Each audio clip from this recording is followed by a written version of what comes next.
Good evening and welcome to the November 15th, 2022 Gilman Central School Board Board of Education meeting. Would you all please silence your cell phones and stand for the pledge? I pledge allegiance to the flag of the United States of America and to the republic for which it stands, one nation, under God, indivisible, with liberty and justice for all. Okay, first on the agenda tonight, we have several public comments. Some are in person and some are written in. So we'll start in person. Just a reminder that we keep public comment to 3 minutes, and you can just go right up to the mic. We'll start with Rachel Riley.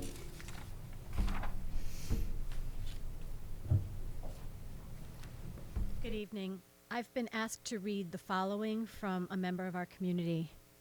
My name is Inam Murad. I was born in a Muslim family in a war-torn country, Afghanistan. My father and entire family members have worked in the country's Ministry of Education, and after my graduation, I started to work in the same as analyst in budget department. In 2001, when the United States ousted Taliban from power and a new democratic government was formed, I resigned my job from Ministry of Education and started to work for the U.S. Army as a culture advisor, interpreter, and translator. Based on my work, my mom, dad, brothers, sisters, and all relatives turned against me and my family. After 2005, I and my family was not safe anymore. Our enemies tried to kidnap my children on the way from school. My house was set on fire while I was on duty away from home, and the enemy tried to break into my house several times. I had to change my house location time to time, but they would find us again and continue to threaten us. I never lost courage and continued my job shoulder by shoulder with our armed forces, but a time came where I could not stay in Afghanistan even for another day, and we decided to escape to India. We left our homeland in 2012. Upon the arrival in India, we became Christians, and we were all involved in ministering to other Afghan people who would visit India for medical treatment, tourism, or business.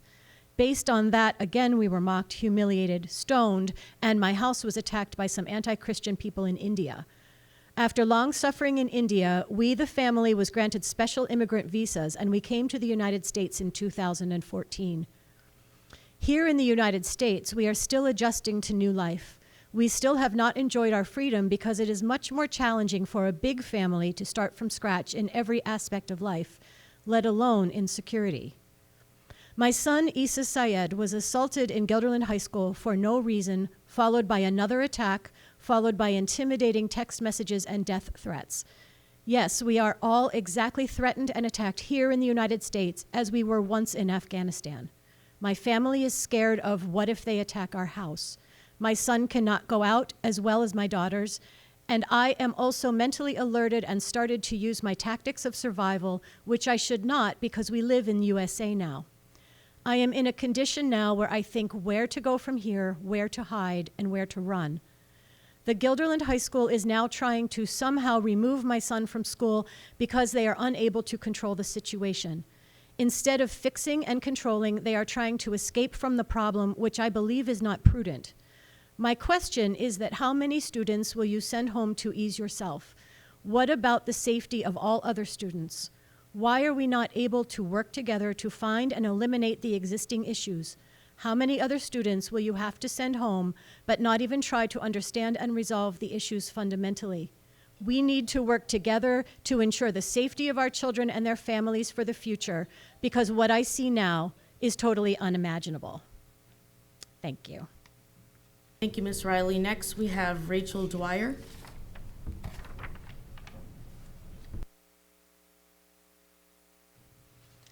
As many are aware, the current state of our high school is not satisfactory. I have never heard of a time where teachers fear their students, the people they are supposed to help grow. As a junior here in Guilderland, I have witnessed this fear teachers have transferring right to their students. The actions of many have become safety hazards and at many times illegal, but people are too afraid to say anything out of fear. I should not have to watch my back when I need to use the bathroom. However, with our current state, I have to be fearful.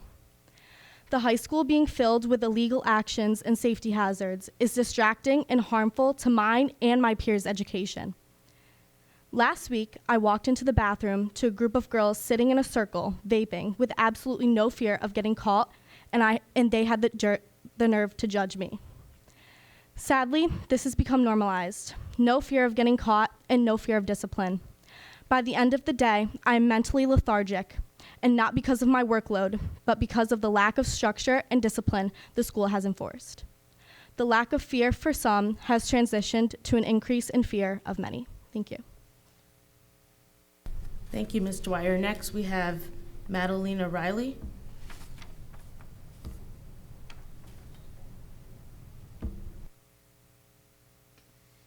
Good evening.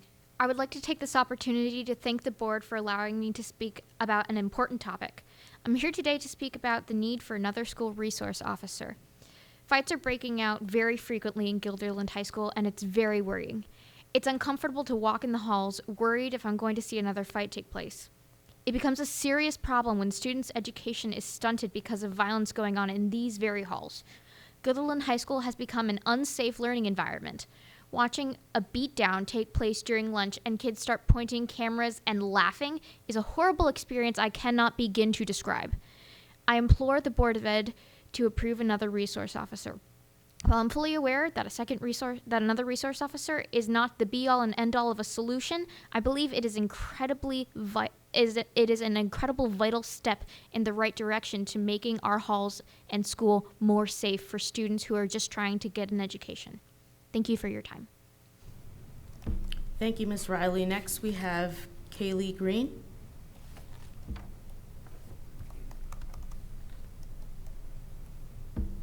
Hello, my name is Kaylee Green, and I'm a junior here at GHS, and I'm here to speak to you on a few different topics this evening. As a high school student, I see the violence here every day, and having a brother in the middle school, I hear of what's happening there as well. The only clear answer to violence is assertive power and actual consequences. So like many others here tonight, I find a need for more resource officers in our schools. Hundreds of parents put their children in your hands every day, but as the days go by, especially for high school, their trust in you slips further and further down the drain. Typically, school districts have one resource officer per 1,000 students in the district. We have one for 7 campuses. At this time, more resource officers are essential to ensuring that all of our schools can be safe. You're most likely aware that yesterday an accidental lockdown was called at GHS. I would like to address the fact that the way GHS reacted was appalling. First, the classroom I was in was never opened by a police officer or an administrator. Why? I'm not sure. Second, it was called during Block 3, the block where the high school has lunch. Hundreds of students were in the lunchrooms and followed no protocol or procedure. They just sat there, having no clue what to do. Why isn't there protocol for this? And if there is, why wasn't it executed? Third, over the loudspeaker, it was announced that the lockdown had been an accident and that we were in a shelter in place. Some teachers had their students get up and go back to their desks and keep learning. I know that that's not the protocol for if the building's in a lockdown, but why have the administration not kept the teachers up to date and making sure the teachers know what to do? My last point is that plenty of students were in the halls or the bathroom at that exact moment, and they had not a clue what was going on. Some of them may have heard faint beeps from closed classrooms, but there are no speakers in the bathrooms or halls, and they didn't have a clear view of the clock, so they had no clue what was going on. The fact that students didn't know what was going on when they heard these beeps shows an error on the end of administration, because at the beginning of the school year, we weren't briefed on what each of the different beeping sounds mean. I think that the worst part was that other than one email, the district hasn't addressed this at all. They haven't shown a clear path forward and keeping our buildings safe in the future. Lastly, on the topic of violence in the high school, every student and staff member at GHS has noticed a spike in the numbers of fights and the increased intentions in our high school. I came to this school board in this room 6 months ago expressing the dangers of our high school starting so early. A lack of sleep caused by high school starting before 8:30 has a direct correlation to a drastic increase in violence in schools. My dad will be speaking directly on this from a research paper in a little bit. I'm aware that there's nothing we can do at this time about it, but I would like you to all take a long, hard look at the results of that ultimate decision that was made last spring. In conclusion, to address violence, I once again ask you for additional resource officers needed to keep our buildings safe. Thank you. Thank you. Next, we have Thomas Green.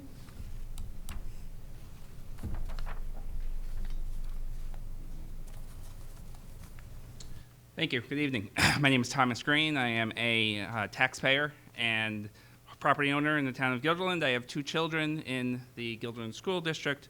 Kaylee, who is in 11th, and my son Joshua, who is in 7th grade. Tonight, I'll be sharing with you a few excerpts from the Aggressive Behavior, Volume 48, Issue 3, the research article entitled Physiological Distress Mediates the Connection Between Sleep Deprivation and Physical Fighting in Adolescence. Sleep is a biological process that is essential to life, playing a critical role in brain function and systemic physiology. Healthy sleep in adolescence has a duration of between 8 and 10 hours per night, without long periods awake, and a lack of sleep threatens many aspects of development, including school commitment, general health, and physical safety. Aggressive behavior is known as a possible outcome of sleep deprivation. It is a complex behavior related to many different dimensions, including affective, cognitive, and behavioral expressions in response to stimuli from the external environment. The pathway from sleep to violent behavior is complex, and the role of mediating factors has not yet been empirically clarified. 3 paths of influence have been proposed: the affective pathway, the cognitive pathway, and the response control pathway. According to the affective pathway, lack of sleep increases negative effects. This pathway suggests that emotional and moody states may be the key to explaining how lack of sleep may influence aggressive behavior. Studies have shown that poor sleep causes negative emotions with compromised moods. Lack of sleep frequently increases negative emotional states, including fatigue, anxiety, depression, and irritation. Disturbed sleep also increases discomfort and pain, including sensitivity to them, which may motivate aggression.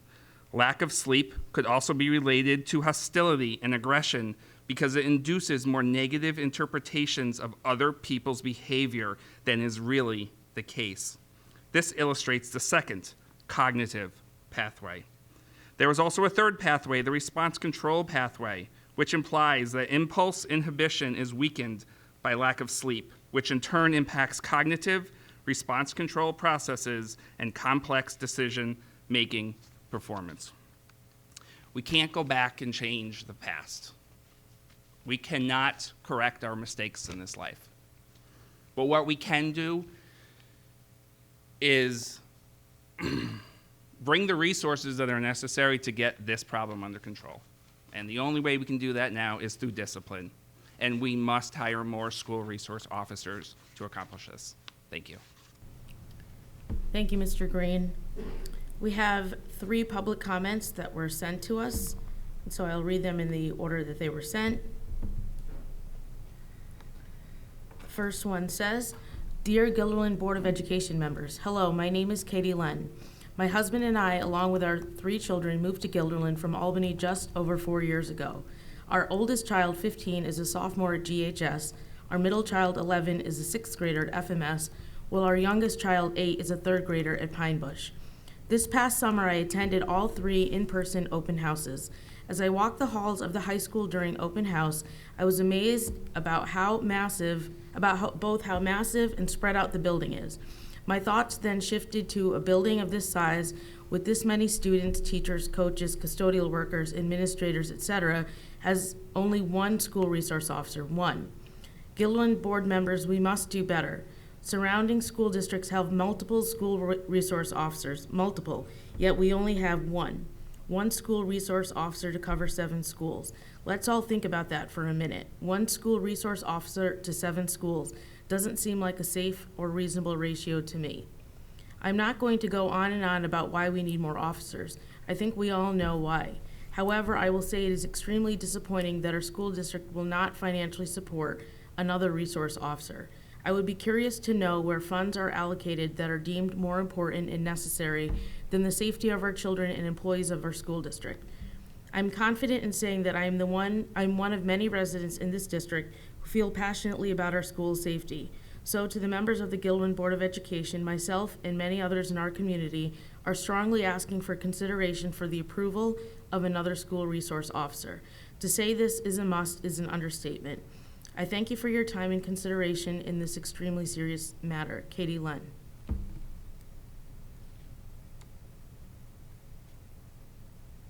The next public comment reads, to the Guilderland Board of Education and Dr. Marie Wiles. I am emailing to provide a public comment for the upcoming board meeting on Tuesday, November 15th.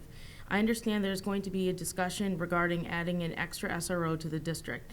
As a parent of two beautiful kids, I felt all of the feelings that other families in the district surely must be feeling, and I understand the desire to feel like we are doing something to protect our children while they are at school. There's not a single day that goes by that I don't wonder if it's the last time I'll see my children when putting them on the bus or dropping them off at school in the morning. I'd like to draw the board's attention to the National Education Association's post from April of this year by James Patterson titled, "Making Schools Safe and Just." And she provided a link there. In particular, I found this part of the NEA post to be relevant to Tuesday's discussion. Quote, "Over the last 2 decades, schools in the U.S. have increasingly employed SROs, often from local police department. Their numbers have grown dramatically, driven by school shootings and a sense that students are too unruly. In 1975, only 1% of U.S. schools reported having SROs, but that number rose to about 36% by 2004 and to 58% by 2018, including 72% of high schools. These increases are due in large part to more than $1 billion in federal funding for SROs. Yet research shows that SROs do little to reduce on-campus violence or mass shootings, and their presence is often damaging to students of color and students with disabilities. Having SROs in schools can actually create higher rates of behavioral incidents and spikes in suspensions, expulsions, and arrests. As a parent, I am concerned about the mental health and physical safety of all students in the district. I believe that many students would feel uncomfortable with an added law enforcement presence in the schools. While some students and families may feel safer with an extra SRO, other students and families may feel the opposite. I would also like to draw the board's attention to this New York Times article and this Texas House of Representatives report. I believe that the district has already implemented all of the appropriate safety measures that it can to protect our children. Adding an extra SRO will not add to the safety of the students in the schools, and it potentially could lead to situations where already marginalized students have to endure further negative experiences. Best, Sarah Kate Cantor.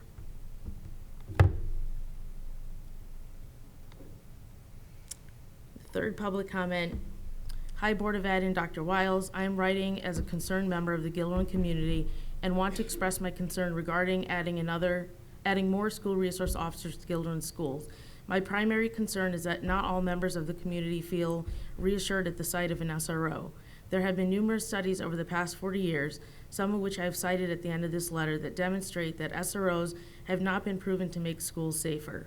What these studies have demonstrated is that marginalized students experience higher levels of anxiety, stress, and feel less safe when SROs are present. Additionally, in schools with SROs, students of color are more likely to be expelled, suspended, or arrested. My second concern is the added cost of an SRO.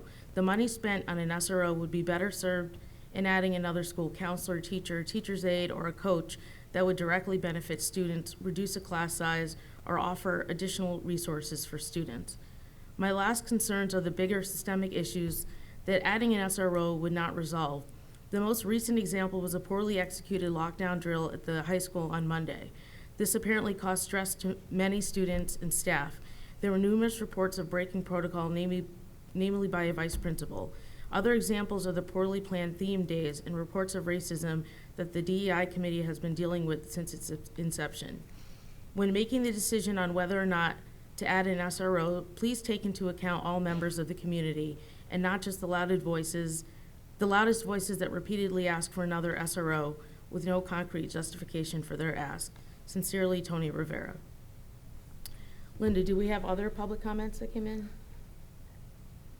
No? All right, so I'd say most of these public comments have to do with the safety and SROs, which is first on the agenda after public comment. We have a program report about SROs, so I think it'd be appropriate to let the presentation happen, and then we can have a discussion. Do you have one more public comment? I do. Can you come up to the mic so people at home can hear? And just say your name. Hi, my name is Brooke Snyder. I am a junior attending Gilderland High School. I wanted to come tonight and express my concern for our school and student body as a whole. This year is very different from others for me in regards to my safety and failure to focus and do school with everything that has been going on recently. For students, school should be a place where kids feel safe and able to learn without any distractions. School should not be somewhere where you have to be worried about constantly going into shelter in places or lockdowns due to how out of hand a portion of the student body has come to. As a student at GHS, I cannot confidently say I feel safe to be in school. I've dealt with personal bullying and harassment. Each day I can't sit in lunch with my back to the door out of fear of another altercation. I'm scared to walk in the hallways alone because of the continuous fights among the students. I'm being forced to walk certain ways to classes because of the numerous hallways that are being blocked off due to protests inside the building being held during school time. There's barely a week that goes by without a fight or some sort of altercation at school. I come home from school almost every day with new stories to tell my parents about fights, protests, and numerous shelter-in-places. I never thought I would be at a point in my life where I'm walking into school being scared, wondering what's going to happen today, and praying it doesn't get worse than it already has. My learning and ability to focus in school is being affected by all of this going on, and I feel a lot of other students and members of the school community would agree. Thank you. Thank you, Ms. Snyder. So we'll go on to the program report. Oh, what's that? Oh, can you just say your name at the mic? Thanks. Hi, my name is Elizabeth Schaefer, and I'm a junior at Guilderland High School. I wanted to speak from a personal experience from last week that I had. I was walking into school late because of a doctor's appointment. I was unable to get in right away like normal because of a protest going on. I was yelled at and verbally harassed by people attending the protest that I am normally friendly with. I was disgusted by the chaos that I was witnessing and nothing being done about it. I am concerned about me and my peers' education because it is affecting what we have worked so hard for, learning so many years up to this point in our life, getting into college, and it's affecting our learning and ability to learn at the highest at the highest point we can. Thank you. Are there any other public comments? Okay, so we'll go on to the presentation about school resource officers, and I think a lot of the questions that I think people have and we can take from the community as well can happen after the presentation. It seems to make most sense that way. So I'll turn it over to Dr. Wiles. Okay, thank you, Dr. Rivera. Good evening, everyone. Tonight we have an overview of what our school resource program is all about. We also have a number of members from the Guilderland Police Department who are with us tonight, who will be helping me in the Q&A portion of the presentation tonight. And I also want to recognize our building principals and other administrators who are in the back of the room to also assist. So let me get started here.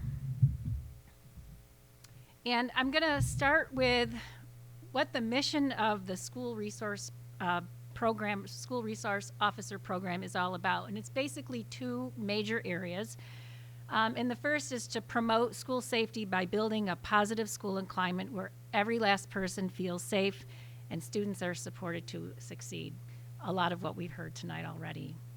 And the other part of the mission for the resource officer is really to seek to reduce violent crime committed by and against the youth in our community. And how do they do this? Well, lots of different ways, beginning by supporting a safe, secure, and orderly learning environment for students, teachers, and staff. Importantly, by establishing a trusting channel of communication with students and parents and teachers, by serving as a positive role model to help instill in our students good moral standards, good judgment, discretion, respect for other students, and a sincere concern for the quality of our school community. And they also can provide information and resources to our community members through our students and our parents. And as I listened to the impassioned comments from everyone today and kind of the tone that I've heard so much in last days, these words resonate. I want to take a step back and provide a little bit of a history of our SRO program here in Guilderland. It actually goes back to August of 1999. That is when the Board of Education at the time approved a recommendation to establish an on-site SRO.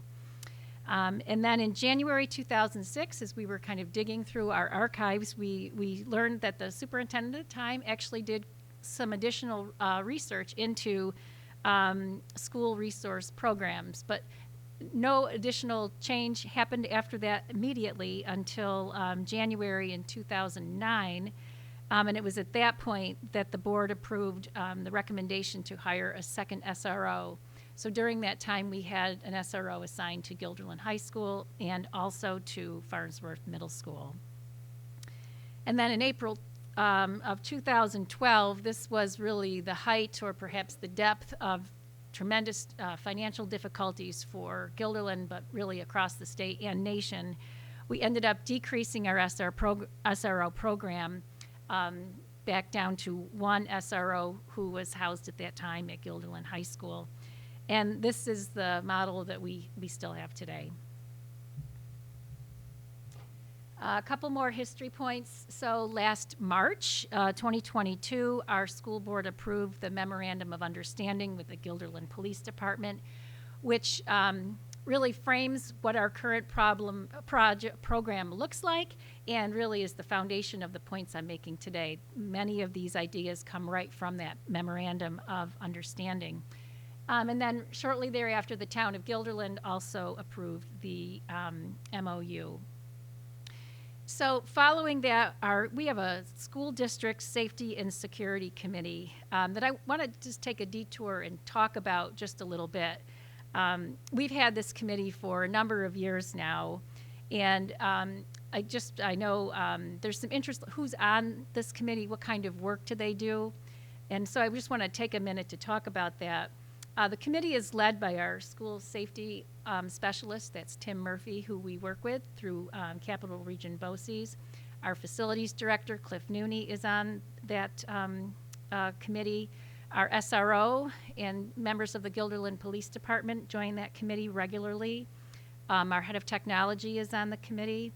Our communications specialist is on the committee. We also have a parent rep, a Board of Education representative, a teacher representative, 3 principals, one at the high school, middle school, and elementary, and then the district office team is there as well. This group meets periodically. We were actually met yesterday morning, and the kinds of topics that we work on are the safety elements for our capital construction projects. Currently, we're looking at anonymous notification or a tip line for our school district. We've looked at threat assessments. We talk about safety training and drills. For a long period of time, we talked about our pandemic response. We work on our district level safety plan.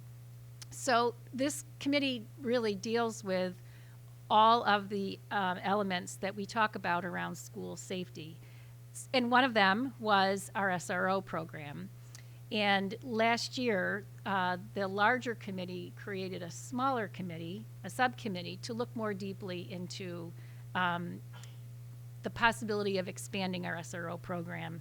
And many of the individuals who I just mentioned were part of that subset. There were about 8 or 10 people. I think Matt Pinchinot from our DEI work was on the committee. And I think one of our assistant principals also joined us as well, Brian Mazza. And I think Jackie Vandenberg, who's sitting in the back, she was on that committee as well.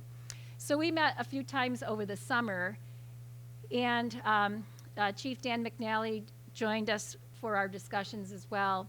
And at the conclusion of our conversations and our discussions, the subcommittee recommended the idea that we do exactly what we're doing right now, which is to bring the idea to the Board of Education, the idea of expanding our SRO program. So that's really, their work is before you right now. So one of the things that I thought would be helpful is to give a little bit of comparative data. We often compare ourselves on any number of measures with other school districts in the Suburban Council. So what I've prepared here is the results of a survey I did with my colleagues about a month ago. And I have not used district names because nobody likes it when we use our names, but I looked at the data here and organized us by enrollment. So you'll see in the far left column, total school district enrollment. The smallest school district in the group was 2,400 students, and the largest was 95. I also asked about number of buildings within the school district, and you can see the smallest is 5 and the largest is 17. And then over to the right, you see the number of SROs that various districts have, with the low being 0, and the high being the 2 largest districts at the bottom, who each have 3. Here we are, sort of toward the bottom third in terms of size here. We have 4,850 students, 7 buildings, and we have the 1 SRO. So there really isn't a lot of consistency across the numbers of districts who responded here, but we are not out of the ordinary. So I want to talk a little bit more about the goals of the program. The ultimate one is to ensure a place where people feel safe to learn and to work. We want to prevent and reduce potential harm related to incidents of school violence. We really want to focus on a positive school climate based on respect for all children, each and every child, and each and every adult in the school. And then we want to work on partnerships with behavioral and health and other care providers so we can support students and families beyond our school walls as well. So how do we go about fostering positive school climate and crime prevention? It's largely about relationship building.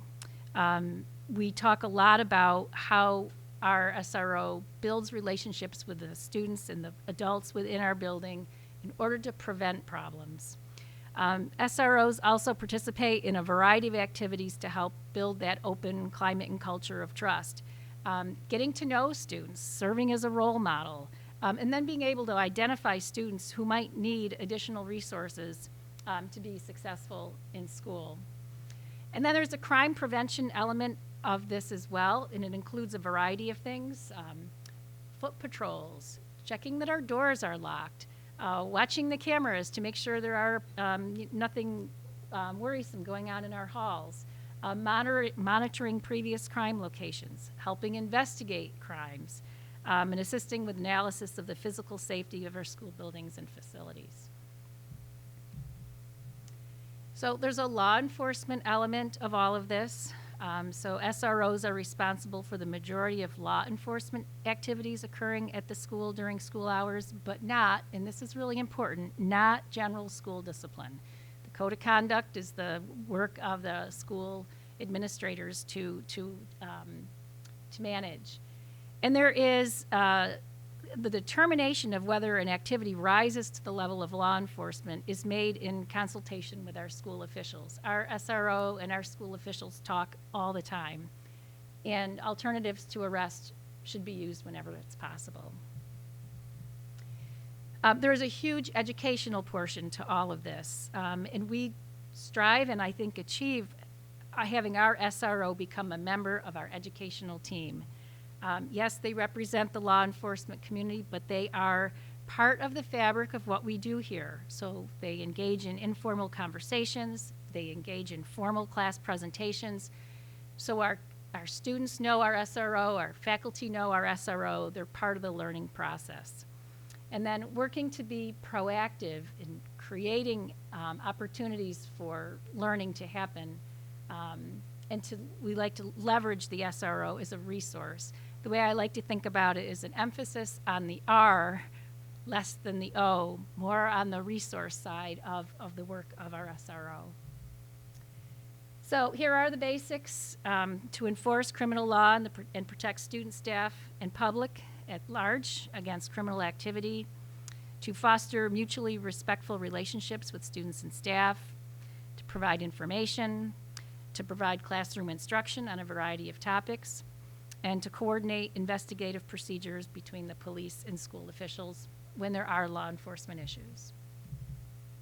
And a couple more, to handle initial police reports of crimes on campus, to take enforcement action on criminal matters when appropriate after consultation with our school officials, attend our special events, prepare lesson plans, and then collect data on the activities that happen.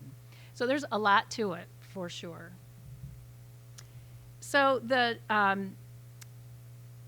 PowerPoint, it's hard to capture what this really looks like and feels like in the halls of our school. So one of the recommendations of that subcommittee who met over the summer was, is there a way we can capture what having an SRO in our school looks like? And so that's what this does. He's a big role model. He's the person to talk to. If I need to come to him, I can come to him, anything like that. If I don't, it's no problem. He has had one of the best advice I've ever gotten, if not the best advice I've gotten. You can tell that Sean really genuinely cares about students and wanting to make the school and community a better place. He talks to kids, he gets a real pulse on the community, what's going on, trying to build those relationships with kids so that they feel like they have another person who's on their team. There's such a big disconnect between law enforcement and people, and we're trying to change that. So it's gaining that trust of that student. It's just being that other trusted adult where they come to me with their problems, and I've seen that since I started. He just warms my day up even when I'm having a bad day or just overthinking about something. I was having lunch one day, he just came up, felt so comfortable, felt safe. I mean, just knowing that he's there for us. I just love him. The important thing is that they're seen as a resource. One of the things that Sean has done here with us, he's taught our 5th grade DARE program for several years. Good morning, my friends.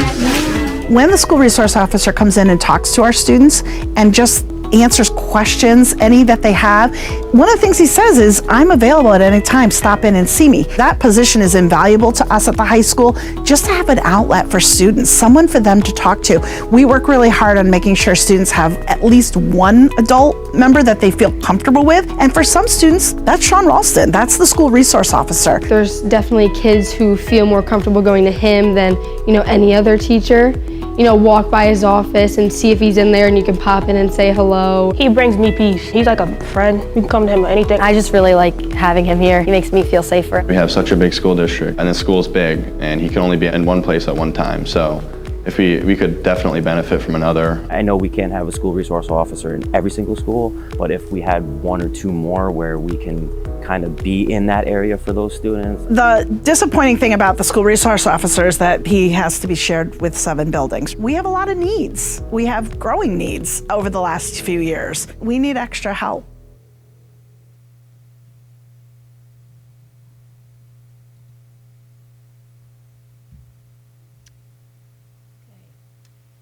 A couple more slides and we'll open up to questions. So here's the proposed plan that's really up for discussion.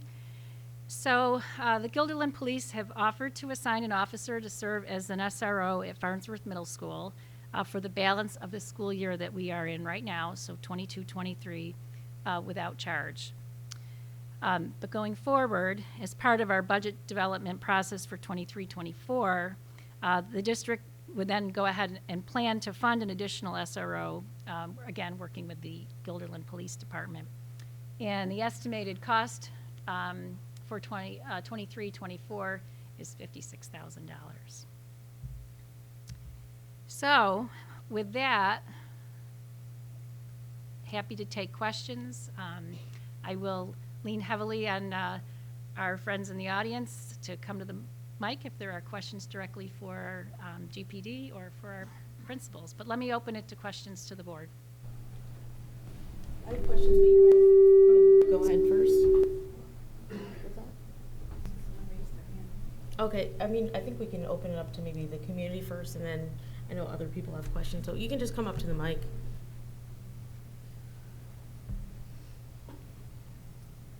So I have a question regarding the Safety and Security Committee. So obviously this committee, it sounds like it's really based on keeping students safe, like as a safety committee. So I was wondering, you mentioned all of these wonderful people that have been attending these committee meetings, and these people that seem to really have an influence in our school district.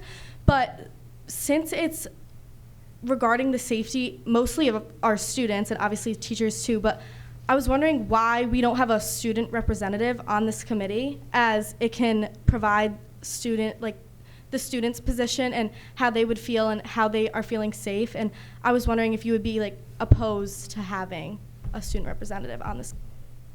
Absolutely not. I think school districts are given some guidance on who needs to be on their school district safety committee, but I don't think it would preclude that, and I think that's a terrific idea.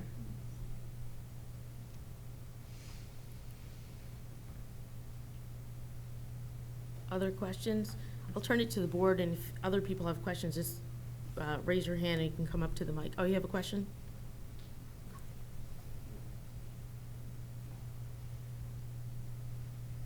So I just if all of the adults speak on the topic, what about the students who go here?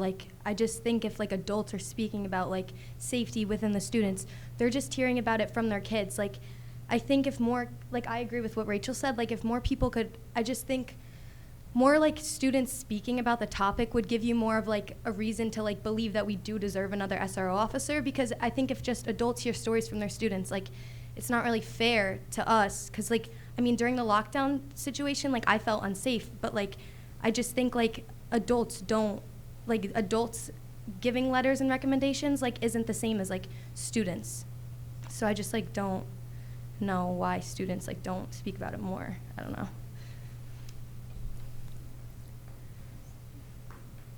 Hello, my name is Melissa Schaefer. I have 3 children in the Guilderland School District. One in the high school who is a junior, one who will be entering high school next year as a freshman, and one who is in 5th grade right now at Linwood.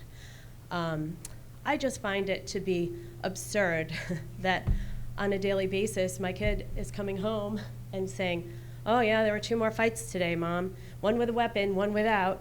I watched a kid buy some weed right in the middle of class today. The sub was completely oblivious.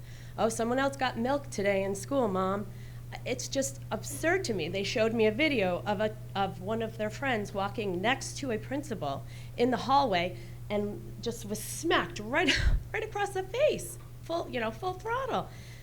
One man cannot keep 4,000 kids safe. It's absurd to me. We really need to know what's going on. He can't know what's going on in every building at all times. Unfortunately, there are a lot of kids that are taking advantage of that. And I feel that based on what my children have told me and their friends, they're scared. The teachers are scared. So, my daughter has worked very hard academically, athletically, to get her to a good place in life for college. We've had to hire tutors. She has extra work, because the teachers aren't allowed to teach to their full potential to the kids that are here to learn. And you have a huge percentage of kids that are here to learn, not to worry about getting milked in the cafeteria, watching their buddy get smacked in the hallway, watching a weed deal go down in math class. It's absurd to me.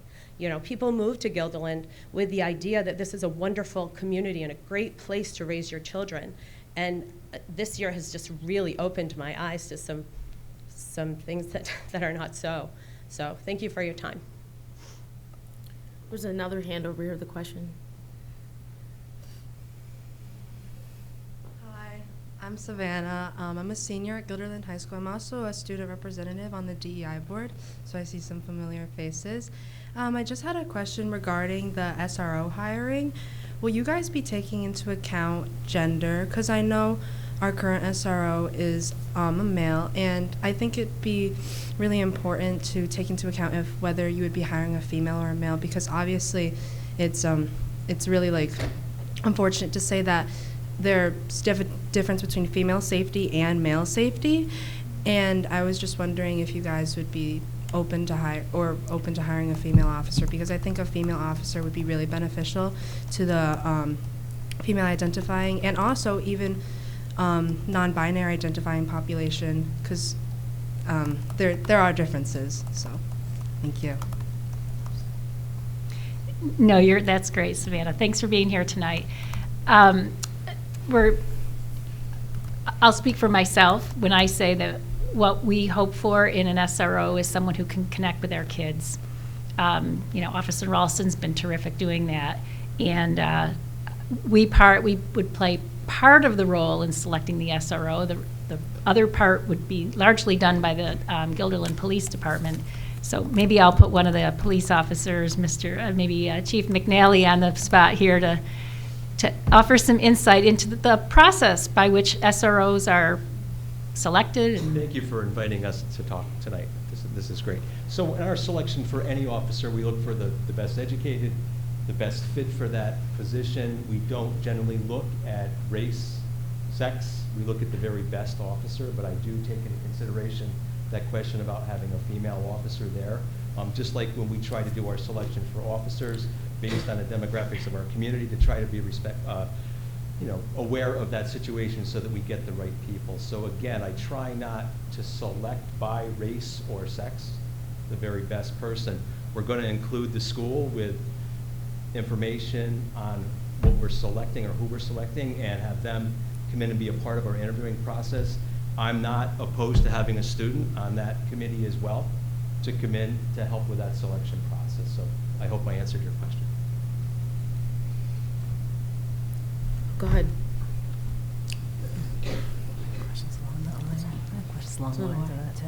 So my question is, if these students are telling you how unsafe they feel, and in my experience, if there's something that needs to be fixed, you find the budget for it. If your child needs extra help academically, you find a budget for a tutor. If these kids are feeling scared to enter their classrooms or to just enter the school building where this is a place of learning and safety, why aren't we making sure that we can keep them safe?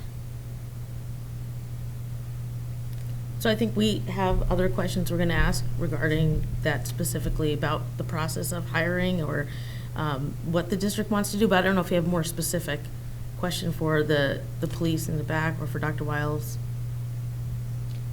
I think we'll probably address your question as we talk about it. Thank you. There was another hand. Okay, over here. Just quickly, I think to Dr. Wiles about the funding, because as we know, it always comes down to money, and I don't know, can't believe we're all here talking about finding money to keep our kids alive and safe and unharmed, but we are. We found money to put in a turf field somehow, but yet we're going to discuss to make sure we can find money to keep our kids safe. So I guess to Dr. Wiles, what research has the board done to all the federal funding out there right now, because there's millions and billions of it, to helping us to get this done?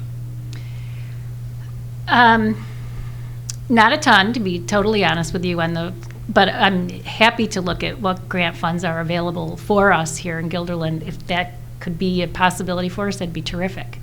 So I think we're not really at the budget discussion place yet. We're just in the very beginning of the 23-24 budgeting process. We've got the thought exchange out there right now, collecting input from folks. But I think that's a great avenue. And if you have some particular places for us to start, please send me an email with the agencies or the organizations that would fund us. That would be terrific. Okay. Thank you. Thank you.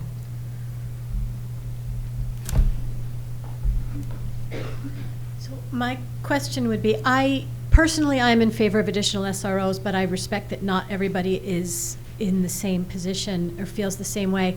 So my question would be for those who are not comfortable supporting an additional SRO, what I think we've established tonight is that there is a great deal of concern about the safety in the school. The kids are concerned, the parents are concerned.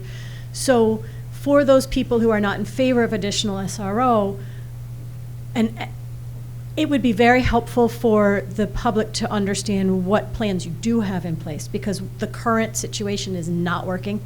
And one SRO is very essential, but is not going to solve the cultural issues or all the problems that we have. So it would be very helpful to also know, for the people that are opposed to an SRO or don't see that as the solution, what is the solution? It's something that definitely needs to be addressed, whether we go the SRO direction or not. So thank you. And then I'll turn it over to ask you a question. What's that? My first question is, am I able to ask the members of the board a question? How many of you on the board have children that are currently in an elementary school, middle school, or high school here at Guilderland? Okay. Folks in the audience, I'm sure we all do, that's why we're here. Please be honest in your response. At any point during the day that you know your children are at school, when they leave to take the bus to school or you're dropping them off, even if it's for a fraction of a second, do any of you who have children in the district, for 1 second, think, my children might be in harm's way? There's your answer. Okay, I have a question. Oh, go ahead, Matt. Just a quick question for the board. In anticipation for today's meeting, everybody knew it was going to be a heated discussion. Not really heated, but one way or the other. Has any of the board members reached out to anyone to do our own research in-house to see how effective our current SRO program is? Has anyone spoken to anyone, administrators, students, teachers? So my question I was going to ask tonight, because this is the first time the safety committee has brought it to the board.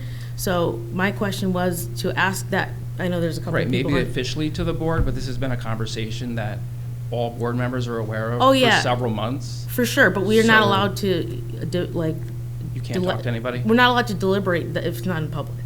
Okay. So this was, maybe a couple conversations here and there, but we're not supposed to deliberate or talk about it if it's not in Because public. a lot of people seem to do research on national studies and get data from the SRO studies, but we really need to look in-house, what works for us and what doesn't. Let me ask this question. Yeah. This is what's really bothering me, and I love this presentation, but what I didn't see in there was any of the counter studies about it, especially concerning students of color, non-white students. And a lot of the rise in the tension over the last month stems from racial tensions that students are telling us have been here for years. And my concern is, if it's been here for years, and we have an SRO program that's supposed to be dealing with this, why hasn't it been dealt with? That's where my concerns, that's my primary concern right now. Yeah, so just my own personal response to that is that this has been an issue in society for years, and just recently it has spiked, as well as here in our school buildings. So. But that doesn't answer my question. You're right, it's a direct relation to what's happening in our society, so we have to address it here as well as society has to address it. Well, racial tensions is not that's not something that just arose in the last 6 months. You know what I mean? What the students are telling us, and that's all we get to go on. I don't have a student in the high school. Right. So let me just finish my question. What they're telling us is this racial tensions that now have erupted in the last 4 weeks because of the incident at the football game has been around for years. Why hasn't it been addressed or identified prior to the last 4 weeks? I can't comment on that because I haven't been the SRO here. I've been here to support. I don't know what they've been working on the last school year. And I wanted I can't remember who asked the question. I think it was you, Rachel, asked the question about what we would do, and that's kind of what I want to get to. Right. Is we're in the 2012 budget question. Right. Money has to be tight. Why don't we do something where we can address it rather than get an SRO when the counter studies say the reason with the National Association of School Psychologists don't recommend SROs because it primarily affects the increased policing in school primarily affects students, non-white students. And we are dealing with a racial tension issue that we've been told has been here for years. And our response is to add another SRO when the studies say that's not a good choice. So that's where my conflict is. And I'm just letting everybody know that's where my conflict is. Yeah, absolutely. Am I allowed to comment also? Question for me or Go sit down. If we are expecting our SROs to fix a problem that's been in this district for a long time, then we're already in trouble. I agree. Because I don't believe that we're looking to add an SRO because of a racial issue going on right now, and I know you didn't specifically say that that's why, but we literally have students sitting here telling us they don't feel safe. We have students coming home, and I have a high schooler at the high school. They bring their friends home. We hear the stories. Like I get the text messages during the day. My son texts the principal if there's a shelter in place because he needs it lifted because he gets worried. They're telling us they don't feel safe. I understand there's studies and things like that, but that's not going to affect the racial issues going on. That's something in addition to an SRO that we need to handle. I think we need to keep that separate Because if we're expecting them to fix something, we're in trouble. But you can't be separate when the studies are saying that another SRO or increased policing in schools negatively affects students of color. So if we ask the what you're doing students- is saying, we got racial tensions, let's add an SRO. Now, an SRO is not going to stop violence in schools. We've seen plenty of that incidents in the world right now. It's unfortunate that we do. But the idea that an SRO is going to stop a school shooting or stopping high level of violence in schools is a myth. Have we asked the students what they think? The students who are butt in seat every day, who are petrified to walk in? I hear what they're saying. I don't think you do. Can you let me, I hear what you're saying. You not feel safe in schools. I hear that. I appreciate that. But what I'm saying is adding a single SRO who's going to be at the middle school anyways is not going to solve that issue. We got issues that we need to deal with at a council level, and we got to talk about it. So ask questions. He doesn't speak for me. I got a feeling, I knew this was coming, so let's go. What you just said. I think a lot of what Dr. Wiles' presentation was saying is, and to Sean Ralston's video and the folks that were interviewed in the video, we know it might not stop violence. Hopefully it helps. But it's also growing a relationship with the students to the officers, or the resource, as Dr. Wiles would like to emphasize on, the resource. So I would much rather have a child feel comfortable going to, whether it's Sean Ralston or whomever we get, whether it's at the middle school or another one here, hopefully next year. We want our children to feel safe to go to these resource officers and say, I heard this might happen. This person scares me. That's at least setting an alert to them about what might come. So we want our children to feel safe talking to these people. My daughter is right over there in the red. She texted me yesterday, oh my blurp G, we just went in lockdown. As a parent, I probably went 10 shades of white and thought, oh dear God, here we go. And again, what I asked about 10 minutes ago, I bet a lot of these parents in this room have that same gut reaction when their child texts them, there's a shelter in place. There's a potential lockdown. Here we go. Okay? We need to let our students feel comfortable speaking to adults on the board, principals, counselors, coaches, custodial workers. I have an 8-year-old son who tells me he speaks to the custodial worker at his elementary school. He watches kids dump food on the floor, and he's comfortable saying to the custodial worker, can I help you pick that up? That's something I've instilled in my son. We want to instill our children to feel comfortable speaking to people in a higher level that they can hopefully nip what is going on around here. And I just want to say one more thing and then I'll stop.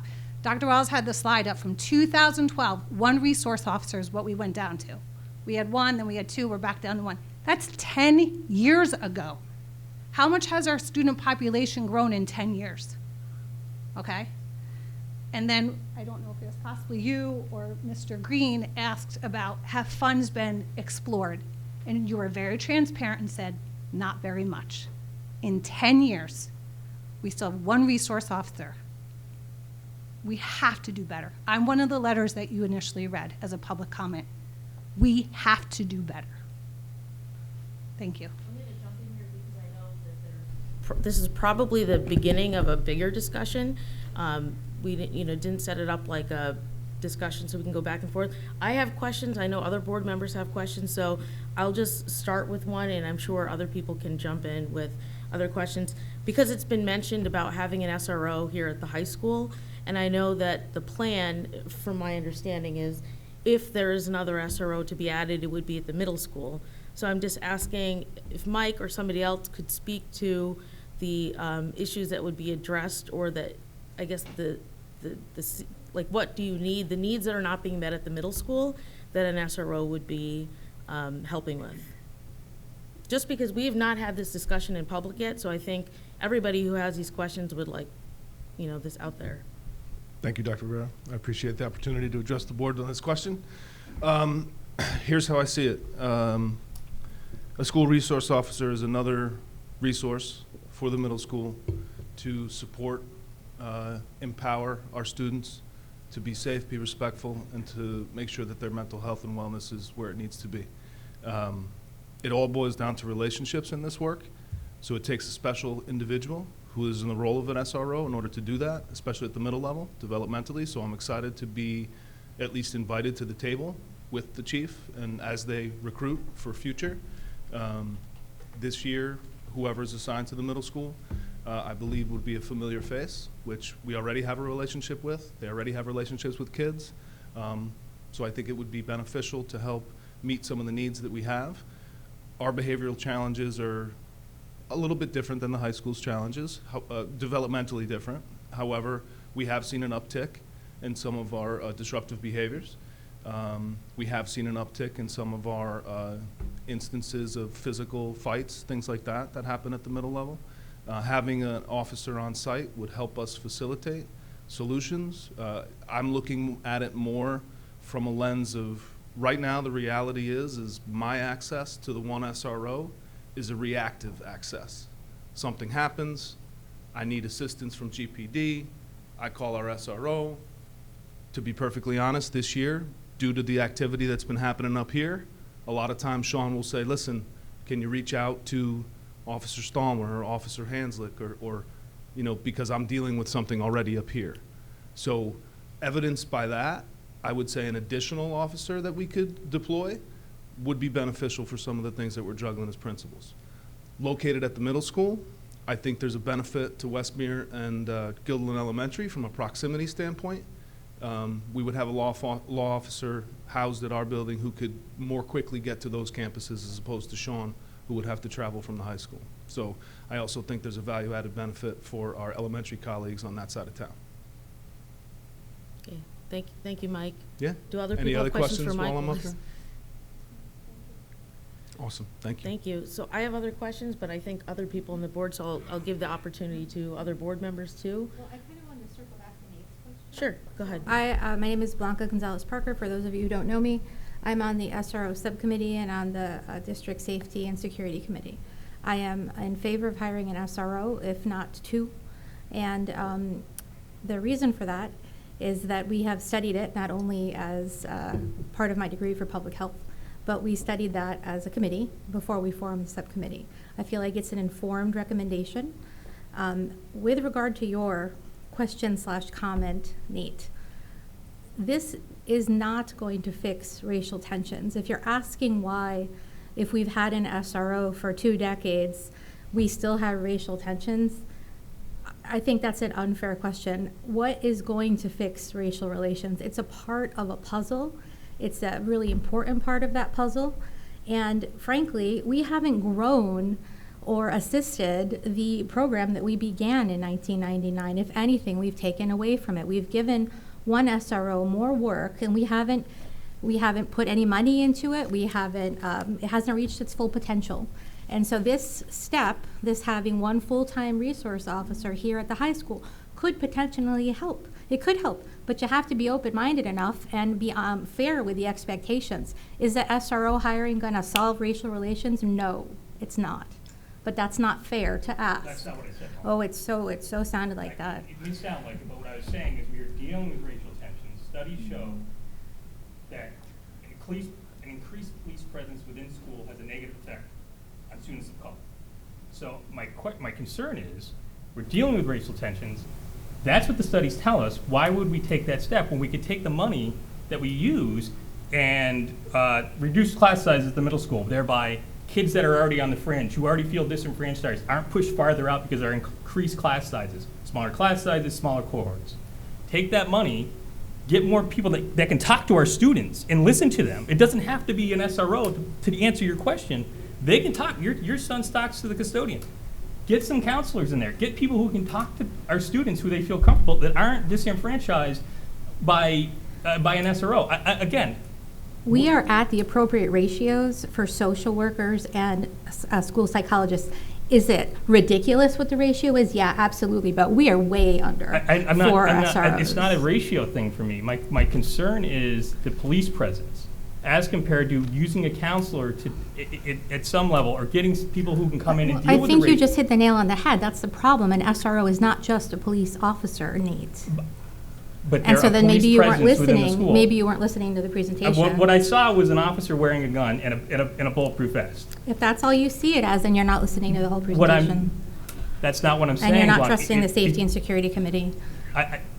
My concern was that the Safety and Security Committee didn't look into negative or a counter. That's not fair to say because you're not on the committee. You don't know that. That's not what I'm saying, Blanca. What I'm saying is I didn't hear anything about it where you're addressing those concerns. Now, if you did that, that's fine. Tell me that. But that's not what I'm seeing in the presentation. Our job is to tell you about our SRO here, and as far as we know, there haven't been racial issues reported with the students. Blanca, Okay? I think I have a similar And question. the SRO. But I have a similar question, so, because we are not privy to what the safety committee already reviewed. And I'm not opposed to an SRO, but I have a lot of questions, and I think I would be doing due diligence to ask the questions. I'm gonna ask the questions. One of the questions I have is, have you looked at, when you say that your committee has done the research, done the research to support, I'm sure there's research that shows both sides. So I'm wondering, did the committee have a balanced conversation and think about what concerns there are? Parent representative was pretty verbal about finding studies that indicate the opposite. And so what we decided to do is also to focus on what's happening here at the school and what has happened in the past. So yes, and honestly, I shouldn't be the only one answering these questions. Right, so Marie is there. It would be beneficial to have whoever is on that safety committee either present to us, provide us with what they've done, because we have not seen anything except today. Besides, just little discussions here and there, and we're not supposed to, deliberate the topic until we're in public. So I don't know if that can be arranged, Dr. Wiles, whoever else is on the safety committee, but, clearly this is not going to be a one-time discussion. You're looking for, Seema, something that says that that adding an SRO will definitely not make some students feel uncomfortable? I want That will research to show what definitely you've not? done. I want transparency to what the There committee has is done. transparency, and I I've don't never- like the I've never suggestion that heard- there isn't. Yes. We are not in a state court, if students are willing to come forward, that is your best research. That is the truth right there. Students are your best research. Since racial Like, have an tensions, anonymous survey, or poll the students and say, who would like to give their opinion, and we know who you are.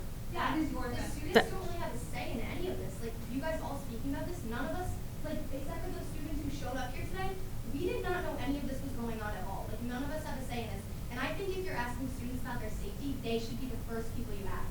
I don't think that parents, you guys, I'm sorry, but like, I don't think you know how like scared we are in school. Like, I really don't think you do, because like the other day when I was in my lockdown, I mentioned it previously, I was shaking, because I did not know if it was a drill or not.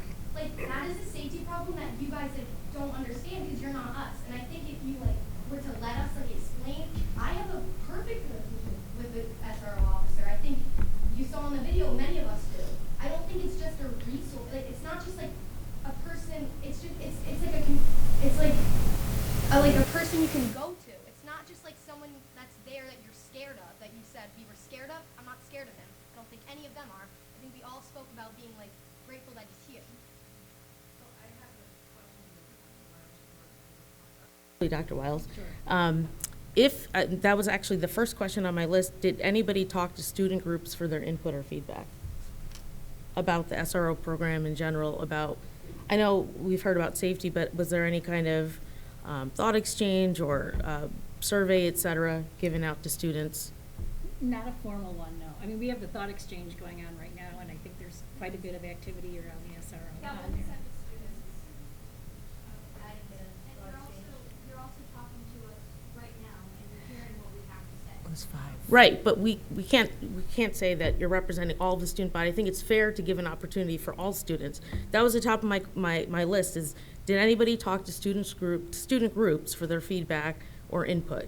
And there have been other times where we've asked if it's through student government to get the, whatever tool or instrument they're using to get out there. That way we actually give opportunities for the, middle and high school students to give us feedback, which I think, it sounds like it hasn't been done.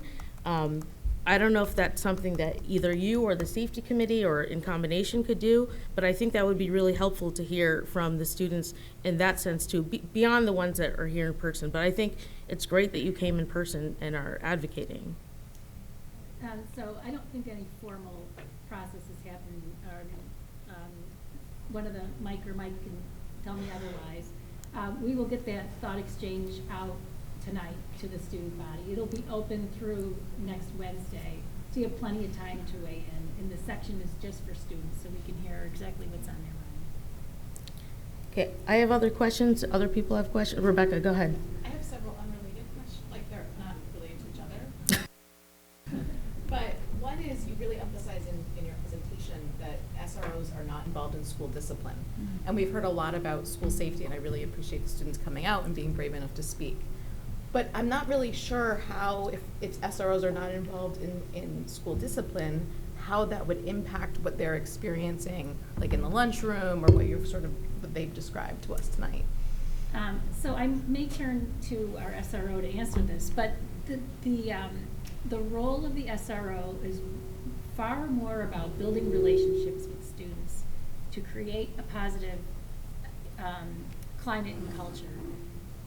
Monitoring behavior along the lines of our code of conduct is not the job of the police department. That's the job of our principals and our assistant principals. If there are incidents when the behavior crosses the line from this is just a code of conduct to something that is in the line of police work, that's where the SRO will assist. But I believe, I'm thinking in my 12 years here, I can't think of a time when an SRO arrested a student. Because we're trying to build a relationship, we're trying to help make a connection between how the police department is a helping force, a resource in our community, and not a body to be feared, but rather one that helps make us all feel safe. So it's kind of it's a bit of a dance. That's why there's a couple bullets in the presentation where they talk about conversations about criminal activity are done in consultation with the school district. So I don't know if someone from GPD wants to weigh in on that. Sean, if you do, because you live this every day. So on an everyday basis, if I had to yell at every single kid for not having a pass or discipline them for doing something wrong, I'm not going to be that trusted adult for them. They're not going to come to me and tell me that one of these students is going to get jumped tomorrow, or this is happening at my house. I break that barrier with them that they don't trust me anymore because they look at me as administration. I'm not saying every kid doesn't trust the administration, but some of these students come to me and tell me things they won't tell you as parents, the social worker, the guidance counselor, or the principals. So they come to me and they talk to me. So if I'm out there policing the hallways, yelling at these kids for what I think are little things, right? Hey, you need to be here, you can't skip, you can't vape in the bathrooms, right? They handle that because I want to be a resource to them. I don't want them to look at me negatively, right? So it's about me building those relationships with those kids, talking to them so that they trust me, right? I can't discipline kids. That's not what I want to do. That's not my job. I walk around, I hang out with the kids, I talk to them. I leave that for the administration's team. They call me when they need me. Officer Ralston, you available? You available? All the time. So I leave that to them. That's their job. That's their profession. I'm there to do the other side of it, if that answers your question.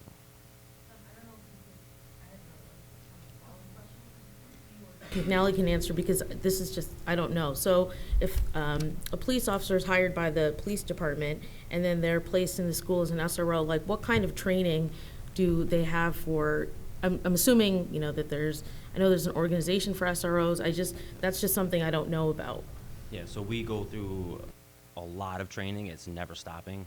The school resource officer goes through a 40-hour course learning behavior issues.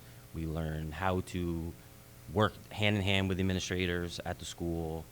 We do investigations on child abuse, sex abuse, how to interview with crimes, how to build relationships with kids, how to work with special ed students. It's a huge array of training that we go through, and I still go through it all the time. I go to basic SRO, you have basic juvenile, you have advanced juvenile. There's so many courses that I've taken because things change, right? So I'm constantly trying to adapt and learn the trends in the school, right? What kids are doing, what they're not doing. It's a lot of training, and I don't know if my anybody else wants to speak on that. I but can provide you actually with a curriculum of what an SRO training, what they have, the 40 hours, what that's comprised of. If you'd like, I can provide that to the board. And also, just because I don't know this, I would want whoever's in SRO or to have the training, et cetera. Does the, and I don't remember the details of the MOU, but who pays for the training, or is this, I'm just thinking, I know we're not at the budget stages yet, but I want to ask along the way. Yeah, we'll provide all of the training and pay for Oh, all okay. the officer. They're employed by us, we train. Okay. But yeah, there's a bunch of different levels of the SRO program. Go to them. I'm sorry. I'm very loud. I'm usually really loud, so. But yes, we'll take care of all that. There's no cost to the school district for that, and we do their recertification to keep them up to date on that. Okay. So. I have a Thank question you. on the Oh, go ahead. funding. So if it is approved, I understand that you provide the funding for the beginning parts of it. During the interview process, are you selecting somebody that's already employed at the Government Public or Yes. Police Department? Okay. They have to be one of my officers, absolutely. So there's X amount of people that may be interested. What if there's somebody from the outside that is interested in being a? You have to be a certified police officer to be an SRO. If they're from, I'm just, sorry, I have no, the first time I thought of this question. Say somebody from Troy, the police officer, they are qualified, like, so we get to pick from how many officers do you have? 41. 41, and however many people are, whoever chooses. So they're already part of the Gilderland Police Department, and part of their salary is paid for eventually by us, right? Yeah. You still pay for the rest of their salary, correct? Yes. It's based on the school year, the number of days that they're at the school is the formula we're currently using. The reason I can't use an officer from Troy is they're not employed by me.